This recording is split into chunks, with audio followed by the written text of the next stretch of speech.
Good morning. Welcome to WRME Live. Good Friday to you as well. Oh, goodness. Good Friday. We have Easter. I'm kind of excited. The weather is finally being nice. But it's Oklahoma, so it's going to get moody before too long. But I'll take it while the antidepressants are working. And it's just nice. Go soak it up. It's supposed to be a very nice weekend. Not all of the mosquitoes are awake yet. You might as well enjoy it. Oh, it's going to be so nice. She's like, it's warm, thank God. And she's still got her pullover and shivering. It's cold up here. Yeah, it is cold up here. We're live. Yay, people can see us. Yay, we're live. It's confirmed. I'm talking to people. I'm assuming. Yeah, they hear me. The captioning is going. I don't know yet. There's captionings are going. We were laughing at that earlier. Yeah, and long story. Oh, goodness. But it is absolutely a seller's market right now. We've talked about it gobs. It's just, we have some sellers that are interested in selling, which I know you buyers out there, winky, wink, wink, are very interested. But this also causes a new problem. Not all sellers have the cash or the financial structure to go buy a second house, move out and keep two mortgages at the same time. They have to make the decision between one house or the other, and they can't float. And it's so competitive right now that, well, contingency, which as you guys may know already, which is where you say, hey, I want to buy this house, but it's dependent on that house closing. They don't really compete right now when there's so many people vying for the same houses. And that can be even in a normal market. Mm-hmm. That can happen. You get one or two offers, and one has a contingency and one doesn't. So. Yep. And so most people would prefer the not contingent, because what if their buyer flakes, and then now you've been off the market waiting for whoever. But let's say you were planning on selling, and since it is a market, do you have a backup plan? Do you have some place you can temporarily stay, whether it's with family or friends or something?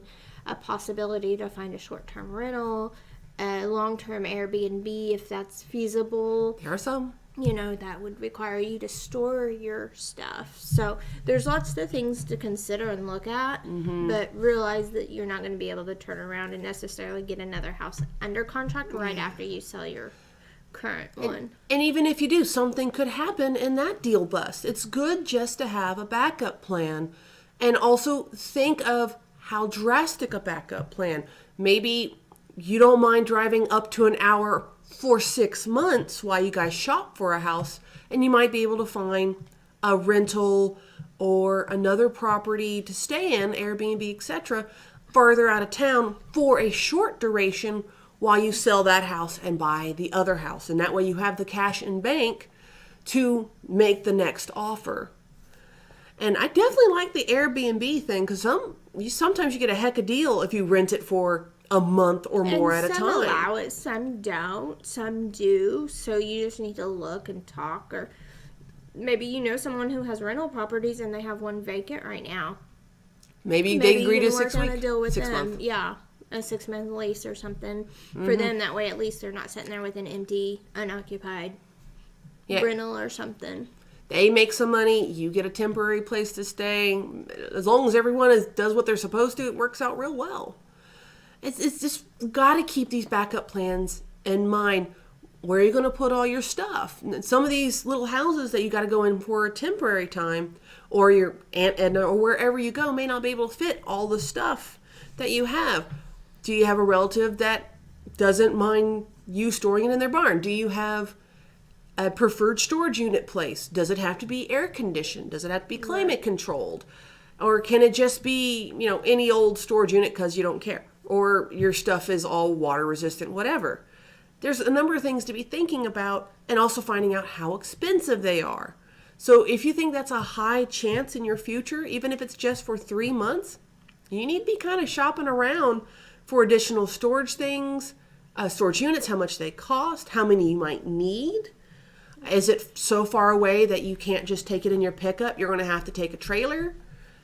There's a lot of little things that can add up, both in time and financially. Or another thing, it might be an opportunity to look at other areas in the metro you might not have been considering, or right outside the metro. Mm-hmm. I mean, if you work on this side of town, El Reno's 20 minutes or so, depending on where you're going in El Reno. So there's land between here and there.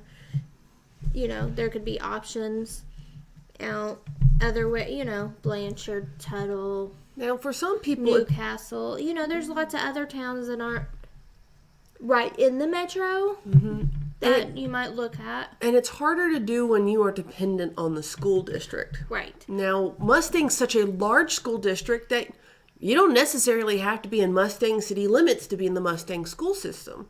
So you might need to go a little bit more Yukonish or a little bit more towards Union City to find something in that spectrum. You just got to be very aware of where your school district lines are.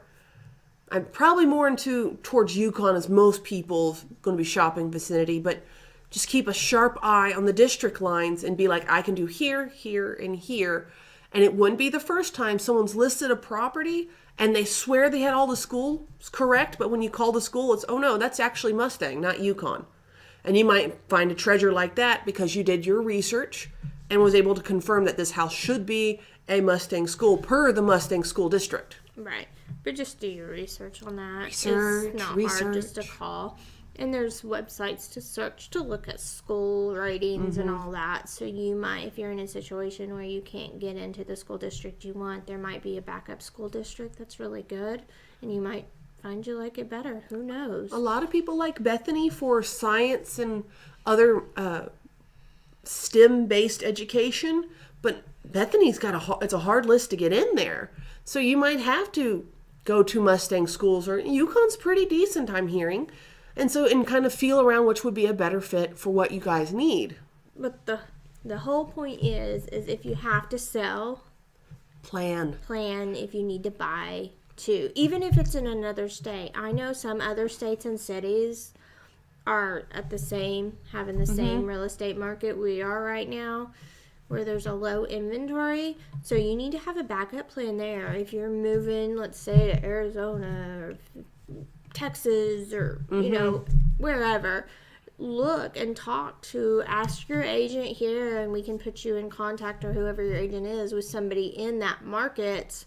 That way you already go in with a connection, and they can update you on how the market is and help you maybe find a temporary solution while you're looking for your permanent solution. And there can be temporary solutions on this side and on that side. Some people sell their house knowing that they have to move in September, so they have the cash to start shopping over there, but they aren't moving till September. But they have the cash, they find a rental, Airbnb, or stay with a relative. So they're finding temporary on this side and then being prepared to find temporary on the other side if you don't find the house or can't compete at that time because you're so far away, whatever reason. It's just good to be ready on both sides of that relocation transition. So, thinking about moving, thinking about selling, contact a local agent, ask some questions, see what the markets are, and then make informed decisions. Yep. It is Just best to do because your own Joe research. Bob next door just bought that house doesn't mean they understand our real estate market. And just because a for sale by owner sold their house for cash doesn't mean it's going to show up as a comparable for how much your house is worth. Things that aren't on the public market or never got appraised can't be used to compare to because there's nothing of record. So just because Billy Bob sold his house for $250,000 that he told you, you suddenly think your $100,000 house is worth $250,000. I would do some serious research on that and talk to your realtor, because if it was on the MLS anywhere, we should be able to find it and go, no, he listed it for $150,000 and it sold for this per public records. We're allowed to disclose public records. We just have easier access to it, or maybe more familiar to it than most people have general access to. We know where to look. Okay, I've talked a lot. Right. I hope to see y'all later. In the meantime, enjoy Good Friday. I was going to say, have a good Easter weekend. Oh, and a good Easter weekend. Good Friday, Easter weekend. Dye some eggs, eat some chocolate, and enjoy Easter Sunday. And this is WRME Live, where we do real life, real world, real estate.